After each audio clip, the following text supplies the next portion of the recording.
میں آپ سے عرض کر رہا تھا کہ جو ہے گزشتہ جمعہ میں جو نشے کے تعلق سے میں آپ کے سامنے عرض کروں گا، بلکہ جو ہے تو آج کا جو ماحول ہے کہ آدمی دوسرے کو پہلے برا سمجھتا ہے۔ ہر ایک کی فطرت ہے کہ انسان برا سے برا بھی آدمی رہے گا تو نہیں بولتا یہ کتنا برا ہے، ایک مزاج بن چکا ہے۔ اور معاشرے میں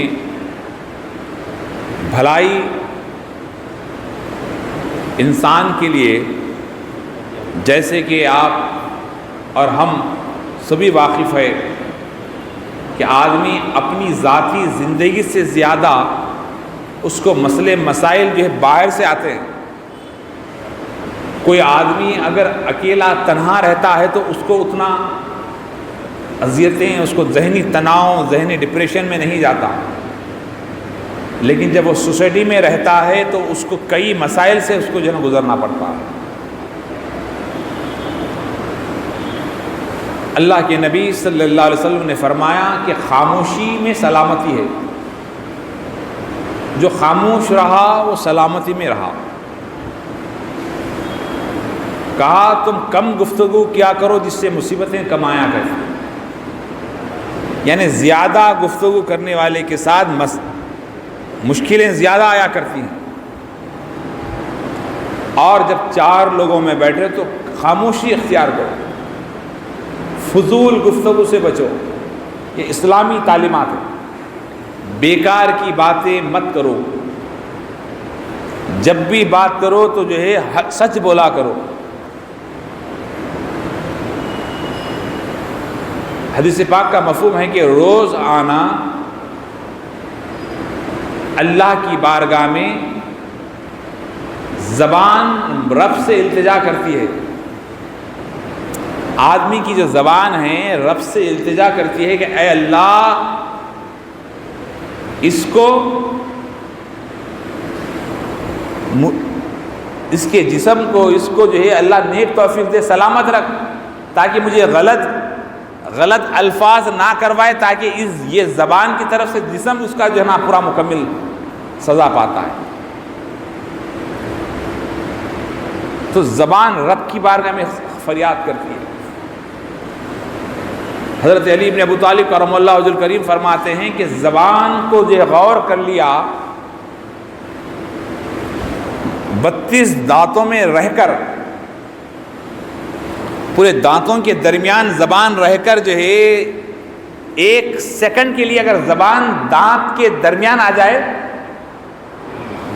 تو کیا ہوتا ہے بتائیے؟ تکلیف کیسی ہوتی؟ ذری سی زبان کترے گئی تھی۔ ویسے آپ اور ہم کئی بلکہ کنٹلوں سے زبان جیسی چیزوں کو کھا لیا۔ ایک گوشت کا ٹکڑا ہے، چھوٹا سا زبان، 32 دانتوں میں ایسا کھیلتی ہے، وہ اتنے پیارے انداز سے ہر ایک اپنی اپنی کلا سے گفتگو کرتا ہے، اپنے اپنے انداز سے گفتگو کرتا ہے، اور کون سی آواز کب نکلنا ہے زبان وہ پیش کرتی ہے۔ دراصل جو ستار نکلا ہے نا دنیا میں، ستار بجانے کا، ہارمونیم سمجھیے آپ، جو بھی بجانے کرنے کی جو چیزیں نکلے ہیں وہ کہاں سے؟ یہ زبان کی جو ہے نا سسٹم، دانت اور زبان یہ دونوں میچ ہو کر بجاتے ہیں ایک دوسرے کو۔ تو یہ سسٹم ہے بجانے کا، جو سسٹم ہے اندر سے جو ہے وہ بجاتے ہیں، تو وہ ہوا، پھیپھڑے، یہ سب جا کر تو یہ انسان کے اوپر غور کر کے لوگوں نے میگزین، یعنی موسیقی کا جو انسٹرومنٹ جو بنایا گیا ہے وہ انسان کی اس سے بنایا گیا۔ تو زبان بھی جو ہے نا اندر جا کر اس زبان سے دانتوں سے ٹکرا کر جب الفاظ نکلتے ہیں تو کتنی اونچی آواز ہونا ہے، کتنی نیچی آواز ہونا ہے، یہ زبان۔ اس لیے دانت اگر چلے جائیں تو آپ دیکھے ہوں گے کسی کے دانت نہیں ہوتے تو اس کی گفتگو میں لچک ہوتی، صحیح انداز میں بات نہیں کر سکتا، وہ بات کر سکتا ہے لیکن تلفظ جیسا نکلنا ہے ویسے نکلتے نہیں ہیں۔ تو یہ اللہ کا بہت بڑا کرم ہے کہ اللہ نے دانت اور زبان کا جو ہے ایسا رشتہ ہے کہ دونوں کی دوستی ہے. جب دونوں میں ذرا سا تکرار آ گیا تو زبان ارے کترے گئی زبان. اکثر لوگ ارے زبان کترے گئی, کوئی شکایت تو نہیں کر رہا تھا, کوئی غیبت تو نہیں کر رہا تھا. اکثر یہ بھی ایک محاورہ ہے, خیالات ہے ہمارے معاشرے میں کہ زبان کترے گئی, ارے کوئی میری غیبت کر رہا ہوں زبان کترے گئی. تو یہ زبان جو ہے اللہ کی بارگاہ میں التجا کرتی ہے کہ اے اللہ اس کو سلامت رکھ, اس کو غلط سے, جھوٹ سے, تہمت سے, کسی کے تعلق سے برائی کرنے سے, گالی گلوچ کرنے سے, بدی کرنے سے, لوگوں کے تعلق سے برا کہنے سے اس کو سلامت رکھ, تاکہ جو ہے جسم رب کی بارگاہ میں التجا کرتا ہے کہ زبان کو سلامت رکھ, زبان کو سلامت رکھ تاکہ میں محفوظ رہوں. زبان جو ہے غیبت کرے گی, زبان برائی کرے گی تو مار کون کھائے گا؟ جسم کھائے گا, تکلیف جسم کو ہوگی. تو جو ہے اسی طرح معاشرے کے اندر کوئی ایک بندہ خراب ہوتا ہے, جیسے انسان کی جو باڈی ہے سارا کا سارا جسم ہے, کوئی آدمی تندرست اس کو کہیں گے آپ, صحت مند اس کو کہیں گے آپ, جو جس کا پیر بھی سلامت ہو, جس کا جسم بھی سلامت ہو, جس کا ذہن بھی سلامت ہو, جو جسمانی طور پر صحیح سلامت ہے, اس کو آپ کیا کہیں گے؟ یہ تندرست ہے, یہ فٹ, یہ بالکل ٹوٹل فٹ ہے, اس کا فٹنس مکمل صحیح ہے. اگر جسم میں اگر پیر سے وہ معذور ہے, آپ بولیں گے معذور ہے, ہینڈی کیپ ہے. ہاتھ سے معذور ہے, بولے ہاتھ سے معذور ہے, ہینڈی کیپ ہے, معذور ہے. اسی طرح کوئی آنکھ سے معذور ہے تو بولے آنکھ نہیں ہے تو بولیں گے معذور ہے. ہاتھ نہیں ہے تو معذور ہے, پیر نہیں ہے تو معذور ہے. کوئی اگر لنگڑ کے چلتا ہے تو کہیں گے یہ بھی معذور ہے. کوئی اگر بیمار رہتا ہے تو کہیں گے ارے بیمار ہے. تو جسم جو ہے ایک کوئی حصہ اگر اس کا متاثر ہے تو اس کو آپ کیا کہیں گے کہ یہ بیمار ہے, یہ بالکل جو ہے فٹ, اس کا جو ہے فٹنس مکمل نہیں ہے, یہ صحت مند نہیں ہے. تو جسم کا مکمل حصہ صحیح ہونا ایک تندرست آدمی کے لیے ضروری ہے. تو اسی طرح معاشرے کے لیے بہتر معاشرہ اچھی کالونی ہے. لوگ کہتے ہیں, اکثر آپ سنے ہوں گے, ارے بھائی مہدی پورہ بہت اچھا ایریا ہے, مادانہ پیٹ بہت اچھا ایریا ہے, فلاں علاقہ بہت اچھا ہے. ارے فلاں علاقے کی بات مت کرو بھائی, فلاں علاقہ بیکار ہے, خراب علاقہ ہے. بولے کیوں خراب ہے؟ وہاں بھی تو بلڈنگ ہے, یہاں بھی تو بلڈنگ ہے, وہاں بھی تو پانی ہے, یہاں بھی پانی ہے, یہاں بھی سب کچھ ہے, وہااں بھی سب کچھ ہے. بولے نہیں وہ ایریا خراب ہے. اب بولے کیوں خراب ہے؟ دیکھنے میں تو روڈاں اچھے ہیں, تمام چیزیں ہیں, سب ہے, پانی کی سہولت ہے, کرنٹ کی سہولت ہے, لائٹ کی سہولت ہے, سب ہے. کہا نہیں, وہاں کے لوگ بڑے زبان کے خراب ہے, جو گیا اس کو گالی گلوچ کرتے ہیں, شام ہوتے ہی نشہ کر کر پیتے پھرتے رہتے ہیں, چبوتروں پہ بیٹھتے رہتے ہیں, وہ ایریا بڑا خراب ہے. تو پتہ چلا کہ ایک دو آدمی غلط اگر ہو جائیں تو ایریا سارا کا سارا خراب ہو. ایک آدمی اگر کوئی جو معذور ہو, لنگڑا ہو, لولا ہو, اندھا ہو, تو اس کو معذور کہا جاتا ہے, تندرست نہیں کہا جاتا ہے. اسی طرح کسی بستی میں, کسی گھر میں اگر ایک شراب پیتا ہے, ایک نشہ کرتا ہے, تو ساری بستی کے لیے جو ہے ساری بستی کے لیے بدنما داغ بنتا ہے. جس طرح ایک انسان ایک مرض سے جو ہے تندرست نہیں کہلاتا, تو معاشرے کے لیے ضروری ہے کہ ہم اپنے گلیوں میں, اپنے بستیوں میں, اپنے محلے میں کون ایسا شخص ہے جو نشے کا عادی ہے. وہ پیدا ہوتے ہی نشے کا عادی نہیں ہوا, وہ بچپنے سے نشے کا عادی نہیں ہوا, اس کو ماحول نے نشے کا عادی بنا دیا. اس کو ماحول نے جو جیسا ماحول اس کے ساتھ ہوتا ہے ویسے ہی اس کے ساتھ معاملے ہوا کرتے ہیں. تو بزرگ اور دوستو, اللہ کے نبی صلی اللہ علیہ وسلم, نسائی شریف کی حدیث پاک کا مفہوم ہے کہ آپ صلی اللہ علیہ وسلم نے فرمایا کہ ایک مثال واقعات کا جو ہے بیان دے کے اللہ کے نبی فرماتے ہیں کہ شراب وہ ایسی ام الفساد کہا گیا. ایک شخص کو, ایک عورت نے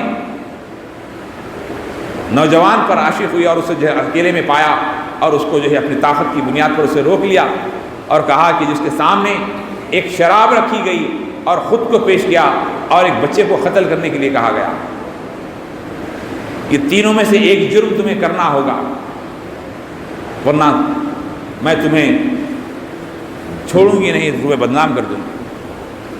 اب وہ شخص نیک تھا, بولے کیا کریں, یہ کریں تو وہ بہت بڑا جرم ہے, یہ بچے کا قتل کریں بہت بڑا جرم ہے, زنا انتہائی سخت بدترین جرم ہے. تو لہٰذا اس نے جو ہے نا شراب کا بادل اٹھا لیا اور نشے کو جو ہے اس نے جو ہے نا اپنا لیا. جیسے نشے کو اپنا لیا اس سے جو ہے اس کے بعد نشے کے بعد وہ جو اور بچے ہوئے گناہ تھے وہ بھی اس سے ہو گئے. اس کے بعد وہ پکڑا گیا, اس کے بعد اس کا سر جو ہے قلم کر دیا گیا. تو یہ فساد کی جو ہے سب سے بڑی جڑ نشہ ہے.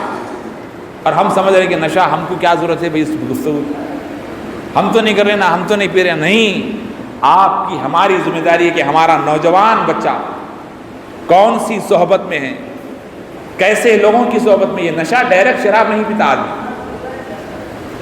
یہ شراب کا جو تعلق ہے پہلے شروع ہوتا وہ جو ہے شپیری سے.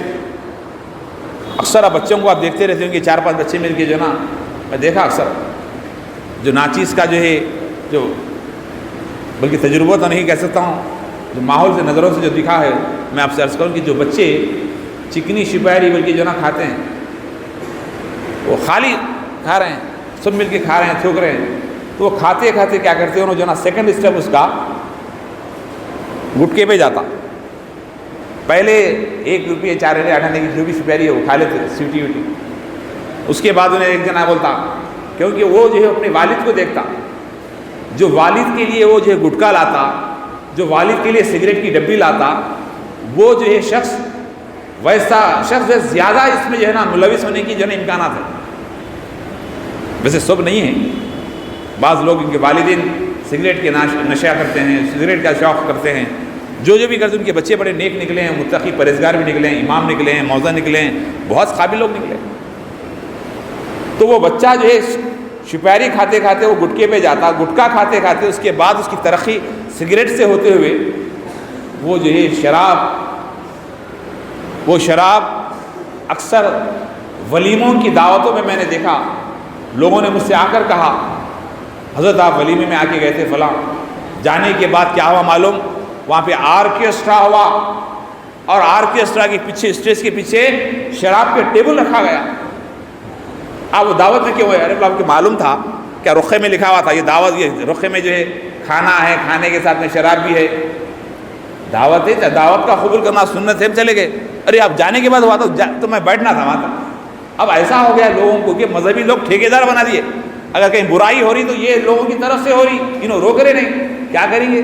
ایک لفظ اگر زیادہ بول دیں تو جو ہے کیا بات ہے وہ زیادہ بول رہے, آپ بول کے سوال آتا, لمٹ میں بولنا پڑتا ہم کو بھی, ہر چیز حساب سے بولنا پڑتا, زیادہ نہیں بول سکتے, حساب میں بولنا پڑتا, مختلف لوگ رہتے تو سختی نہیں بول سکتے. ایک صاحب جو ہے مسجد کے ہمارے دوست صاحب تھے, خطیب صاحب, وہ مسجد کے صدر صاحب جو ہے سود کا کاروبار تھا, سود بٹے کا کاروبار تھا. تو اتفاق سے نا سود پہ تقریر جم کے کر کے سود حرام ہے, سود کھانے والا فلاں ہے وہ ہے یہ ہے. دوسرے جو ہے جمعہ میں جو ہے ان کو لفافہ رکھ دیا, بولے استعفیٰ تمہارا جو ہے نا تم کو برخاست. بولے کیوں؟ بولے برخاست تم ہمارے صدر کے خلاف بول دیے. ارے بولے سود کے خلاف بولا آپ میں جا رہا. تو یہ ماحول ہو چکا ہے, حالات بڑے نازک ہیں میرے بھائی, کہ پورے لوگ لا کر غصہ جو ہے مسجد کے موذن امام پہ ڈال دیتے.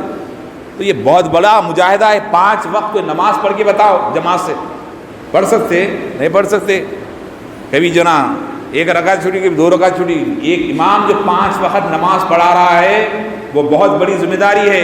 ایک موذن جو 5 وقت فجر سے لے کر عشاء تک جو اذان دے رہا ہے یہ بہت بڑا, آج کے مصروف ترین دور میں بہت بڑی ذمہ داری کا کام ہے. ہمیں ان کا ادب کرنا چاہیے. حضرت بابا فرید رحمۃ اللہ تعالیٰ علیہ وہ جلیل القدر ولی کامل فرماتے ہیں کہ جو ہے لوگوں کو مصیبت کی اہم وجہ گناہوں کی طرف سے بعد میں آتی ہے, لیکن سب سے پہلے مذہبی لوگوں کی توقیر, مذہبی لوگوں کی قدر اور ان کو جو نا حقیر سمجھنے کی وجہ سے مصیبت آتی ہے. جو مذہبی لوگوں کی قدر نہیں کرتے اللہ اس کی وجہ سے قوم پہ عذاب نازل فرماتا ہے, بیماریوں کا ہو, چاہے مصیبتوں کا ہو یا کورٹ کچہری کا ہو، اولاد کی نافرمانی کا ہو، یہ بھی ایک عذاب ہے۔ تو ہمیشہ شیطان آپ کو مذہبی لوگوں کے خلاف گمراہ کر کر جو ہے آپ کو جو ہے عذاب کی طرف لاتا ہے، وہ بہت خوش ہوتا ہے۔ اس لیے عرض کر رہا تھا کہ جو ہے دعوت میں ہم اکثر دیکھیں کہ جو دعوت دیتے ہیں لوگ، اکثر دعوتوں میں آپ دیکھیں ہوں گے کہ اچھے کپڑے پہنے، دنیا کے دنیا دار، سود کے کاروبار، چٹی کا کاروبار، حرام کاروبار کرنے والوں کو پہلے ٹیبل پہ بٹھاتے ہیں، آئیے آئیے تشریف رکھیے، آئیے سیٹھ صاحب آئیے آئیے۔ اگر وہی اتفاق سے محلے کے مذہبی لوگ مسجد کے خدمت گزار جاتے ہیں تو انہیں دیکھتے ہی نہیں، دعوت تو دیتے ہیں لیکن دیکھتے نہیں۔ اس کی وجہ کیا ہے کہ ان کی نظر میں یہ لوگ حقیر ہیں۔ ہم کو سمجھنے کی ضرورت ہے، وہ لوگ بھی جانتے نہیں، سمجھتے نہیں، ان کو سمجھایا نہیں گیا، وہ جو ہے سرمایہ داروں کو بتایا نہیں گیا کہ یہ مذہبی لوگ آپ کی بستی کے سب سے سپیریئر ہے، یہ سب سے اعلیٰ ہے، یہ سب سے عرفہ ہے۔ ان کو بتانے کی ضرورت۔ اللہ کے نبی نے کیا فرمایا؟ کیا اللہ کے نبی نے فرمایا کہ میری امت محمدیہ کے جو علماء دین ہوتے ہیں وہ بنی اسرائیل کے انبیاء کا مقام رکھتے ہیں، ان کی دعا میں اللہ تعالیٰ جو ہے عرش مولا ہلنے لگتا ہے جب دعا کرتے ہیں۔ ہمیں سمجھنے کی ضرورت ہے۔ تو عرض کر رہا تھا کہ لوگ آج کل دکھائے پہ چلے گئے۔ ایک بزرگ اپنے کتاب میں واقعے کو لکھتے ہیں، میں بات کو اب آگے لے چلوں کہ ایک دعوت آئی، دعوت میں چلے گئے، تو جیسے ہی دعوت میں گئے تو جناب بھیڑ وہی دنیا داروں کو لاگے بٹھا رہے ہیں، کھلا رہے ہیں، اچھے جن کے اچھے کپڑے تھے وہ سامنے بیٹھے ہوئے کھا رہے ہیں، ان کو ڈھکلتے گئے، پیچھے ہٹو، باہر جاؤ باہر جاؤ باہر۔ اور صاحب دیکھیے کہ جناب سب اچھے کپڑے پہنے، ان کو آگے بٹھا رہے، مجھے کچھ بھی نہیں پوچھے۔ تو گھر آئے، گھر آ کے کیا کرے، اچھے کپڑے پہنے، صاف کپڑے پہن کے دعوت میں گئے۔ جیسے دعوت میں پہنچے لوگ بولے ارے کون ہے، بہت بڑی ہستی دکھ رہی، فوراً ارے آئیے حضرت آئیے آئیے بیٹھیے۔ جیسے دسترخوان پہ بیٹھتے کہ وہ کیا کرے بزرگ، سالن کھانا جو بھی تھا لے کے کپڑوں میں ڈالنا شروع کر، ادھر لگا رہے، لوگ بولے کیا ہے بھائی، پاگل ہے کیا ہے، اچھے کپڑے پہن کے قابل دکھ رہا ہے، کپڑوں کو کھانا لگا رہے، ادھر ڈال رہے، کھانا ڈال رہے، سالن ڈال رہے کپڑوں میں۔ بولے حضرت یہ کیا کر رہے؟ بولے دعوت تو آپ جو ہے انسانوں کی نہیں دیے، بولے کپڑوں کی دعوت دیے، جس کے کپڑے اچھے اس کو کھانا کھلا رہے ہیں، تو میں کپڑوں کو کھانا کھلا رہا ہوں، میں کپڑوں کو کھانا کھلا رہا ہوں۔ تو اس بات سے سبق یہ دینا چاہ رہے ہیں کہ آپ اس دور میں ایسا تھا تو آج بھی ویسے ہی ہے۔ تو لوگ انسان کی قدر نہیں ہے، لباس کی قدر ہو چکی ہے۔ تو بزرگ اور دوستو، اس کی وجہ کیا ہے کہ ہم علم سے دور ہے، تعلیم سے دور ہے۔ آج ہم کو جو قرآن جو کہہ رہا ہے کہ ہمیں قرآن جو کہہ رہا ہے ہم اس پہ عمل نہیں کر رہے ہیں۔ ذالک الکتاب لا ریب فیہ ھدی للمتقین، جو قرآن کہہ رہا ہے یہ قرآن ان لوگوں کے لیے جو متقین پرہیزگار ہے۔ ہم اس قرآن کو جو ہے کہاں رکھ دیے؟ بتاؤ، نشے کا عادی آج نوجوان اتنا ہو چکا ہے، آج شام کے وقت میں جتنے ایکسیڈنٹس ہو رہے ہیں، اتنے چالان کر رہے ہیں پولیس والے، اس کے باوجود نشہ۔ آج دیکھیے بیٹے نے ماں کا قتل کر دیا، بیٹے نے باپ کا قتل کر دیا۔ 3-4 دن پہلے کا ہمارے شہر کا واقعہ ہے۔